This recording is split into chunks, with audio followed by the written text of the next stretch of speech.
నారావారిపల్లెలో రెండవ రోజు AP CM Chandrababu పర్యటన కొనసాగుతోంది. మరి కాసేపట్లో నాగాలమ్మ ఆలయానికి చంద్రబాబు వెళ్లబోతున్నారు.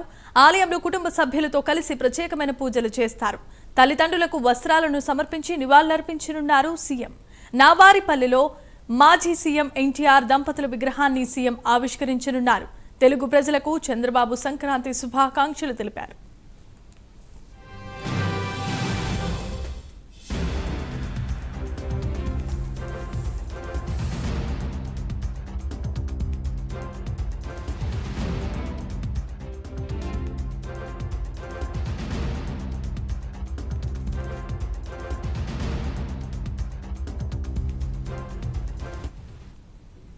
ఇదే అంశానికి సంబంధించి మరిన్ని అప్డేట్స్ అందించడానికి చిత్తూరు నుండి మా కరెస్పాండెంట్ హరిబాబు లైవ్ ద్వారా సిద్ధంగా ఉన్నారు. Haribabu, over to you.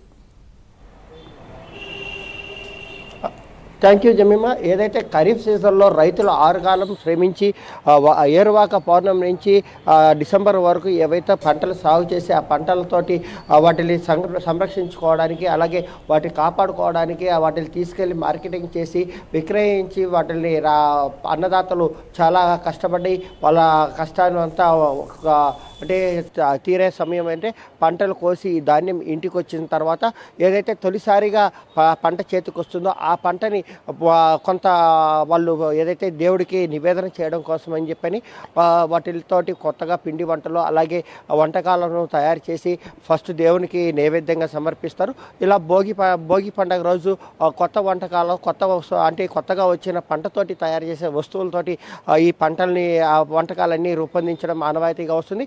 అలాగే ఎక్కడెక్కడ నుంచో అంటే ఉద్యోగాలు అలాగే వ్యాపార నిమిత్తాలు వివిధ కారణాల దృష్ట్యా వేరే ప్రాంతాలకు వెళ్ళిన వారు కూడా మకర సంక్రమణం రోజున పెద్దలకి ఏదైతే వస్త్రాలు సమర్పించి నివేదన చేయగలిగితే వాళ్ళ పెద్దలు సంతృప్తి చెంది వాళ్ళకి పూర్తి స్థాయిలో ఆ వంశాన్ని పూర్తిగా ఆశీర్వదిస్తారని చెప్పి ఒక నమ్మకం అయితే బలంగా ఉంది.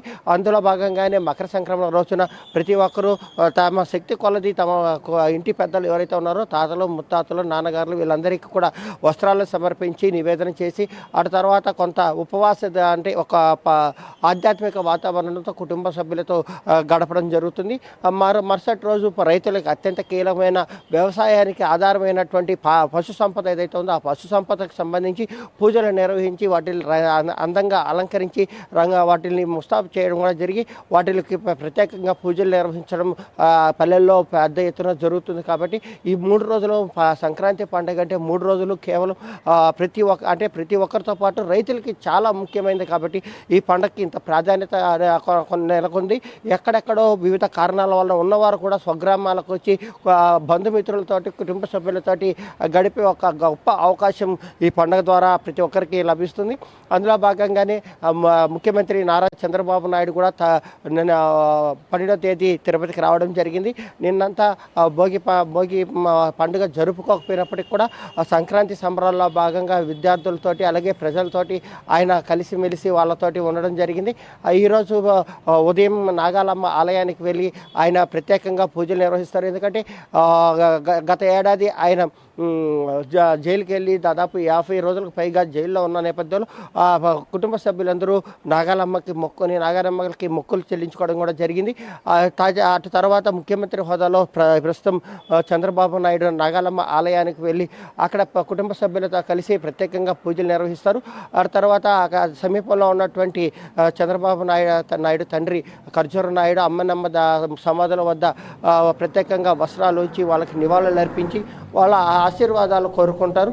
ఆ తర్వాత ఏదైతే నారావారిపల్లెలో రాష్ట్రంలోనే తొలిసారిగా ఎన్టీఆర్ దంపతులకు సంబంధించిన విగ్రహాలని ఇక్కడ ఏర్పాటు చేయడం జరిగింది. ఎన్టీఆర్తో పాటు బసవ తారకం విగ్రహాలను కూడా ఏర్పాటు చేశారు. ఆ విగ్రహాలను ముఖ్యమంత్రి నారా చంద్రబాబు నాయుడు ప్రారంభించి అటు తర్వాత గ్రామస్తులతోటి అలాగే కుటుంబ సభ్యులతోటి బంధువులతోటి ఈరోజు ఆయన పూర్తిగా సమయం కేటాయించి వాళ్ళతో పాటు గడిపేందుకు ప్రత్యేకంగా చర్యలు చేపట్టారు. అందులో భాగంగానే మరికొద్దిసేపట్లో నారావారిపల్లెలో ఏదైతే నాగాలమ్మ ఆలయం వద్ద చంద్రబాబు నాయుడు చేరుకుంటారని చెప్పిన సమాచారం వచ్చింది. Jemimah. Right, thanks for the updates Haribabu.